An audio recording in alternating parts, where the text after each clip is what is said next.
नमस्कार दोस्तों, स्वागत है आप सभी लोगों का हमारे चैनल ट्रेडिंग विद अतुल में। आज हम बात करने वाले हैं रिलायंस कम्युनिकेशन लिमिटेड के बारे में। आपने देखा होगा कि शेयर में बहुत अच्छी रिकवरी देखने को मिली है। शेयर ऑलमोस्ट 2 महीने के अंदर डबल हो गया है। बट अब यहाँ पे सबसे बड़ी दिक्कत क्या आ रही है कि रिलायंस कम्युनिकेशन के जो शेयर हैं लोगों के अकाउंट से हो गए हैं गायब, जिसकी वजह से बहुत सारे लोगों के कमेंट्स आ रहे थे कि यहाँ पे उनका पैसा डूब गया या ऐसा कुछ हो गया। पर गाइस यहाँ पे मेरा कहना ये आपसे ये है कि इसमें अभी कोई भी टेंशन नहीं है, क्योंकि अगर आपने कोई भी शेयर अगर खरीदा है उसमें कोई भी रिस्ट्रिक्शन लगाई गई है जिसकी वजह से ये आप शेयर आपके अकाउंट्स में फिलहाल अभी नहीं दिखाई दे रहे हैं। पर ऐसा नहीं है कि शेयर आपके अकाउंट में वापस नहीं आएंगे, जरूर 100% वापस आएंगे। क्योंकि यहाँ पे ये जो मार्केट में न्यूज़ चल रही है कि कंपनी अपने रियल एस्टेट के जो एसेट्स हैं उनको बेचने का अप्रूवल मिल चुका है। और जिसकी वजह से क्या हो रहा था कि शेयर लगातार 5-5% सर्किट दिखा रहा था। तो यहाँ पे सेबी अलर्ट हो जाता है जब भी कोई ऐसी एक्टिविटी देखने को मिलती है। आपने पहले भी नोटिस किया होगा जब मुकेश अंबानी ने इसको बाय किया था काफी हद तक, टेलीकॉम का जो कारोबार था, तब भी यहाँ पे रिस्ट्रिक्शन लगा दी गई थी। ऐसी सेम कहानी अभी भी हुई है। और ये जो ट्रेडिंग है, ट्रेडिंग भी बंद कर दी गई है हफ्ते या 2 हफ्ते के लिए। हो सकता है मंडे को खुले या फिर अगले मंडे को खुले, बट बिल्कुल भी टेंशन नहीं लेना है, क्योंकि कंपनी का जो एसेट्स है ये बेचने के बाद कंपनी को पैसा आएगा। पर हाँ, अभी ये बिल्कुल भी क्लियरिटी नहीं है कि इसका मर्जर होगा या फिर ये अपनी सेपरेटली ऐसे ही काम करने वाली है। तो चलिए गाइस, इस न्यूज को डिटेल में समझते हैं। अगर आप लोगों को हमारी वीडियो के माध्यम से थोड़ी सी भी हेल्प हो रही हो तो प्लीज आप हमारे चैनल को सब्सक्राइब जरूर करें। आज फिर से मार्केट ने ऑल टाइम हाई का लेवल टच कर लिया। आप देख सकते हैं कि 21,300 के ऊपर काम करता हुआ देखा जा रहा है निफ्टी 50। बैंक निफ्टी में मामूली सी तेजी है, बट आज के दिन आईटी में सबसे ज्यादा खरीदारी बनी हुई है, करीबन 1400 पॉइंट्स के आसपास। स्मॉल कैप का जो इंडेक्स है करीबन 300 पॉइंट्स के आसपास तेजी दिखाता हुआ देखा जा रहा है। शेयर है जो कि अभी रिसेंटली इसमें कोई भी ट्रेडिंग नहीं हो रही है, बट अभी तक के जो डेटा देखने को मिल रहे हैं बहुत जबरदस्त डेटा है। लगातार इसमें खरीदारी देखने को मिल रही थी, डेली 5-5% की अपर सर्किट। आप देख सकते हैं 2 करोड़ का वॉल्यूम दिखाई दिया था। ये जो सारी दिक्कत, या हम दिक्कत ना कह के, ये कंपनी के लिए तो बढ़िया है जो एनसीएलटी से अप्रूवल आया है इनके एसेट्स को, शेयर्स को बेचने के लिए। जिससे क्या होगा, कंपनी की वैल्यू अनलॉक होगी, शेयर के प्राइस भी बढ़ेंगे, तो सबको फायदा है। बट इस समय अकाउंट में शेयर नहीं दिखाई दे रहे। सो यहाँ पे ये कंपनी की तरफ से लेटर जारी करके बताया गया है कि यहाँ पे जो इन्हें एनसीएलटी की तरफ से जो अप्रूवल मिला है।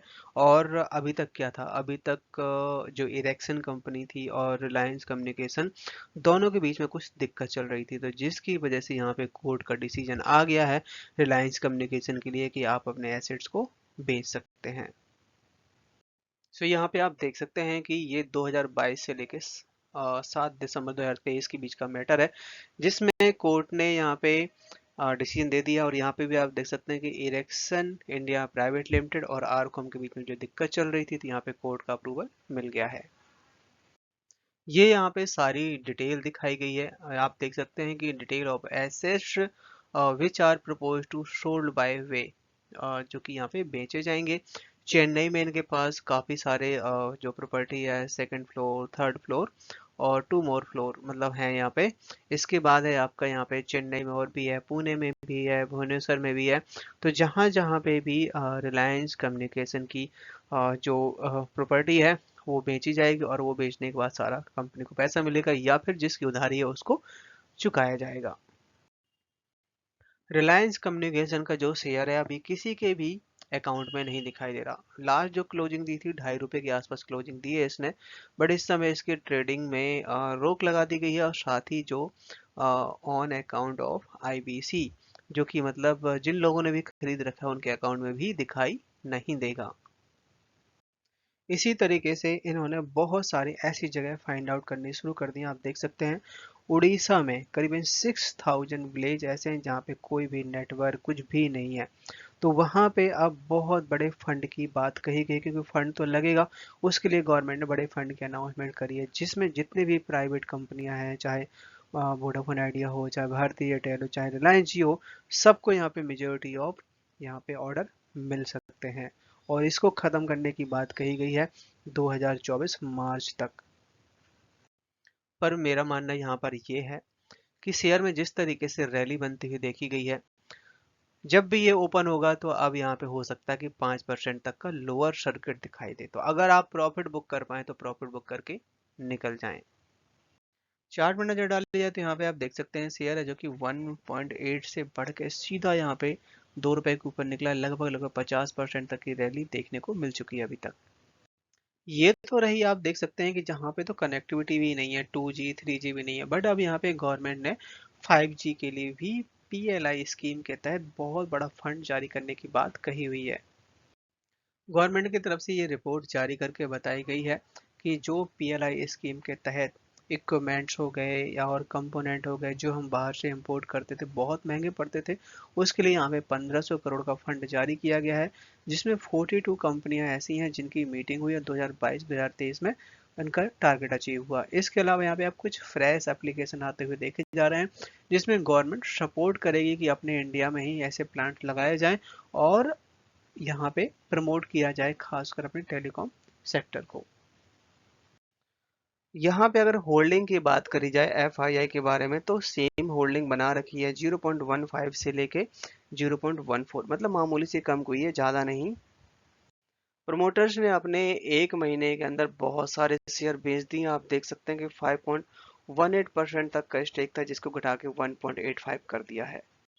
DIS की भी यहाँ पे होल्डिंग बिल्कुल ना के बराबर हो गई। आप देख सकते हैं कि 4.69% तक का स्टेक था जो कि इस समय 4.43% स्टेक रह गया है। एक बड़ी रिपोर्ट निकल के आई है सारे के सारे टेलीकॉम कंपनियों के लिए, जो कि है स्मार्ट मीटर, जो कि सारे सारे यहाँ पे इलेक्ट्रिक व्हीकल्स में लगाए जाएंगे, जिसमें टेलीकम्युनिकेशन कंपनियों को काफ़ी ज़्यादा बेनिफिट होने वाला है। जिसमें इन तीनों कंपनियों को बिजनेस टू बिजनेस डील मिलती हुई देखी जाएगी। और यहाँ पे रिलायंस जियो तो ऑलरेडी काफ़ी ज़्यादा स्ट्रांग है, बट यहाँ पे भारतीय एयरटेल और वोडाफोन आइडिया के लिए जो डील रहेगी काफ़ी ज़्यादा बेनिफिशियल मानी जा रही है। और अब बात ये कर लेते हैं कि यहाँ पे कितना रेवेन्यू बढ़ेगा। तो एज पर यहाँ पे जर्मनी के कोई यहाँ पे एक्सपर्ट हैं, उनकी इंफॉर्मेशन के हिसाब से इंडिया में 2023 तक $27 बिलियन का यहाँ पे मार्केट बनने वाला है इसका।